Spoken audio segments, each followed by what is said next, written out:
बिस्मिल्लाहिर्रहमानिर्रहीम अस्सलातु वस्सलामु अलैका या सय्यदी या रसूल अल्लाह अस्सलातु वस्सलामु अलैका या सय्यदी या हबीबल्लाह। मैं हूँ राना अज़ीम, आप देख रहे हैं मेरा यूट्यूब चैनल। दोस्तों, आज मैं आपको पाकिस्तान की सियासत की सबसे बड़ी खबर देने जा रहा हूँ। अचानक खबर देने का मकसद कि अहम ज़राए ने इस बात का इंकशाफ किया है कि एक बड़े क्रैकडाउन की तैयारी हो रही है। इस हवाले से 6,500 अफराद की लिस्टें तैयार हो गई हैं। मैं ये आपको एक बड़ी खबर देने जा रहा हूं कि बड़े क्रैकडाउन की तैयारी शुरू हो गई है और इस बड़े क्रैकडाउन के हवाले से 6,000 से ज़ायद लोगों की 6,500 6,700 लेकिन 6,000 से ज़ायद हैं, इनकी लिस्टें तैयार हो गई हैं। कई साबिक़ अरकान असम्बली, कई अहम ज़िम्मेदारान और एक मौजूदा वज़ीर आला तक जो है इस क्रैकडाउन में गिरफ्तार हो सकते हैं। इस क्रैकडाउन को कब किया जाएगा, कौन फैसला करेगा, इसकी फाइनल खत्मी मंजूरी कौन देगा, इस हवाले से मुशावरत जारी है। मैं फिर आपको बताता चलूं कि आज की बड़ी सबसे बड़ी और डेवलपमेंट खबर यह है कि पाकिस्तान के अंदर एक बड़े क्रैकडाउन की तैयारी हो रही है। इस बड़े क्रैकडाउन में बड़ी अहम शख्सियात गिरफ्तार हो सकती हैं। ये क्रैकडाउन होगा या नहीं होगा, इसका फैसला आइंदा 48 घंटों में किसी वक्त भी हो सकता है। लेकिन मेरे पास इत्तला यह है कि पीडीएम की अहम शख्सियात ने इस बड़े क्रैकडाउन के हवाले से अपने करीबी हलकों में यह कहा है कि यह क्रैकडाउन होने जा रहा है। पीडीएम के अहम तरीन अफराद के मुताबिक ये क्रैकडाउन जो है ये बाकायदा तहरीक इंसाफ और मुस्लिम लीग काफ के रहनुमाओं के खिलाफ होगा और ख़ासकर उन लोगों के खिलाफ होगा जो इस वक्त मौजूदा तहरीक में यानी इमरान खान की तहरीक में इस वक्त मुतहर्रक तरीन है। क्या 6,000 से ज़ायद और 6 और 7,000 के दरमियान अफराद को गिरफ्तार करने से इमरान खान की तहरीक ख़त्म हो जाएगी? क्या तहरीक इंसाफ को रोक लिया जाएगा? क्या इन क्रैकडाउन के बाद पाकिस्तान के हालात ठीक रहेंगे? क्या इस क्रैकडाउन के बाद पीडीएम को अपने असल मकासद हासिल हो सकेंगे? इस हवाले से भी आपको एक बड़ी अहम खबर देते हैं। इस क्रैकडाउन के हवाले से काफ़ी दिनों से काम जारी था। पीडीएम की टीमें जो हैं वो अपनी हुकूमत के ज़रिए अपने खुफिया सिविल खुफिया अदारे, मैं आपको फिर कह रहा हूँ सिविल खुफिया अदारों के ज़रिए बाकायदा लिस्टें बनाई जा रही थी। बाकायदा उन लिस्टों के हवाले से काम हो रहा था और ये चेक किया जा रहा था किस जगह किसको किस तरीके से गिरफ्तार किया जा सकता है। खासकर 2 सूबे पंजाब और केपीके के अंदर उन्हें ये वाज़ेह नज़र आ रहा था कि यहाँ पर गिरफ्तारियाँ जो है मुमकिन नहीं हो सकती, तो उसके लिए एक वफाकी अदारे की मदद ली जाएगी। एक वफाकी इदारे की कानून नाफज करने वाले इदारे की मदद ली जाएगी अगर ये क्रैकडाउन शुरू होता है। तो इस क्रैकडाउन के हवाले से कुछ ज़राए का यह भी कहना है कि जिस वक्त ये क्रैकडाउन की हतमी मंजूरी आएगी तो उसके बाद फौरी तौर पर मीडिया में इस क्रैकडाउन के हवाले से मुकम्मल तौर पर ब्लैक आउट किया जाएगा। मीडिया में इस मुकम्मल तौर पर इस क्रैकडाउन के हवाले से ब्लैकआउट किया जाएगा और हो सकता है कई रोज तक पाकिस्तान के अंदर यूट्यूब और फेसबुक भी जो है वो बंद रहे। यानी ये बाकायदा एक प्लानिंग की जा रही है, सियासी जमातों के दरमियान ये प्लानिंग हो रही है। इस प्लानिंग के पसे पर्दा बहुत से लोग शामिल हैं, पसे पर्दा बहुत सी सियासी जमातें बहुत सी जगहों पर बैठकर बहुत से मंसूबे बना रही हैं, मगर इसकी हतमी मंजूरी जो है वो किसी और जगह से मिलनी है। जहां से हतमी मंजूरी मिलनी है अभी तक वहां से हतमी मंजूरी का फैसला नहीं हुआ।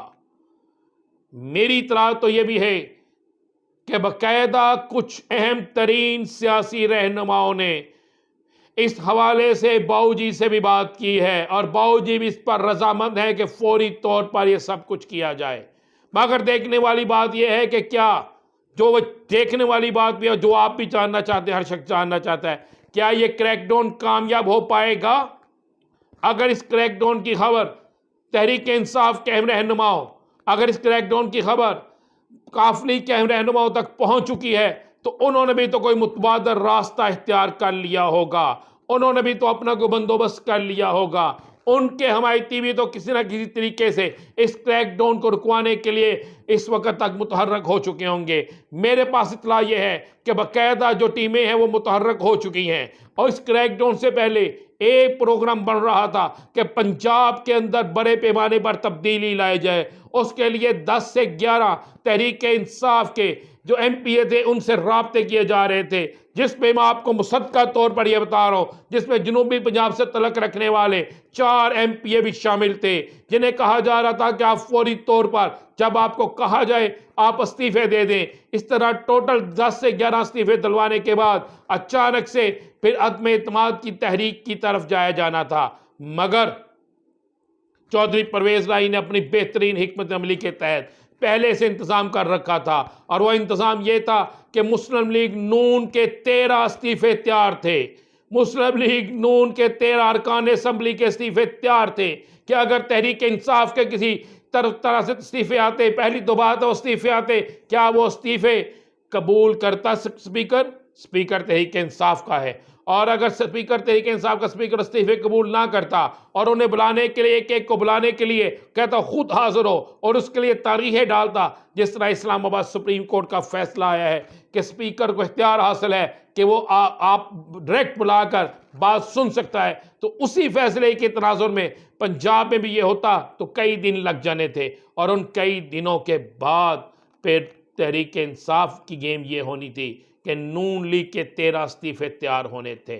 और ये मैं आपको मुसद्दका बता रहा हूँ, जब ये चीज़ भी देखी गई कि ये चीज़ भी मुमकिन नहीं, तो फौरी तौर पर फिर प्लान बी पर अमल शुरू किया गया है।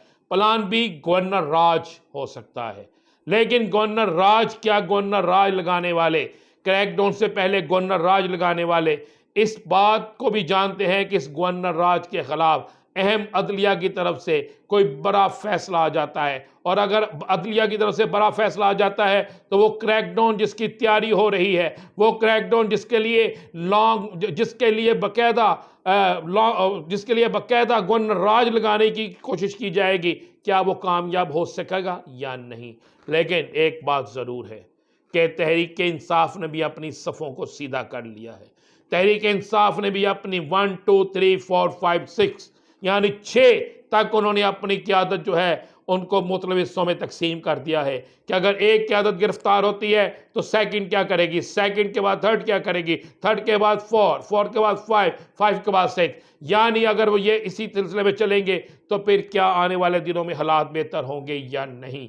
तहरीक इंसाफ भी तैयारी करके बैठी है, दूसरी तरफ PDM भी तैयारी करके बैठी है, लेकिन ख़त्मी मंजूरी और ख़त्मी अहकामात का इंतज़ार है। बड़े ब्रेक थ्रू होने वाले हैं। आखिरी ओवर्स के मैच में कौन जीतता है कौन हारता है, आखिरी ओवर्स का मैच है, ये सियासी आखिरी ओवर का मैच है। सेम इसकी पोजीशन वही है जो पाकिस्तान के मैच में थी कि कभी लगता था वो जीतेगा, कभी लगता था वो जीतेगा, और जीता पाकिस्तान। और सियासी तौर पर भी इस मैच में भी जीतेगा तो पाकिस्तान जीतेगा, और पाकिस्तान जीतेगा तो पाकिस्तान का इस्तेहकाम भी मजबूत होगा। लेकिन एक मैं जिस तरह बता बड़े क्रैकडाउन की तैयारी हतमी मराहल में है, अभी उसकी इजाज़त नहीं मिली, मगर क्रैकडाउन को नाकाम करने के लिए तहरीक इंसाफ और मुस्लिम लीग का भी मुतहर्रक हो चुकी है। ये बड़ी और अहम खबर थी जो आपको बताई गई है। आइंदा आने वाले दिनों में इससे बड़ी खबरें लेकर आपके पास आएंगी। इजाज़त दीजिए, खुदा हाफिज़।